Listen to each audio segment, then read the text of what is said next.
বন্ধুরা, বাংলা বাক্যের শেষে ল, লাম, লেন, ত, তাম, তেন ইত্যাদি থাকলে কিভাবে ইংরেজি বাক্য তৈরি করব চলো দেখি। তোমরা জানো যে ভার্বের 3টি ফর্ম রয়েছে: present form, first form, first participle form. এই বাক্যগুলো তৈরি করতে ভার্বের ফার্স্ট ফর্ম ব্যবহার করতে হবে। আমি ভাত খেলাম। খেলাম মানে খাওয়া। খাওয়া ইংরেজি ইট। ইটের ফার্স্ট ফর্ম এট। তো বাক্যটি হবে আই এট রাইস। যাওয়া ইংরেজি গো। গো এর ফার্স্ট ফর্ম ওয়েন্ট।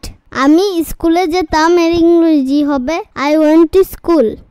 বন্ধুরা, তোমরা অবশ্যই ভার্বের ফর্মগুলো ভালো করে জেনে রাখবে। ইট খাওয়া, ইট এট ইটেন। সি দেখা, সি সো সিন। কাম আসা, কাম কেম কাম। টেল বলা, টোল্ড টোল্ড। হেয়ার শোনা, হার্ড হার্ড। সে বলা, সে সেইড সেইড।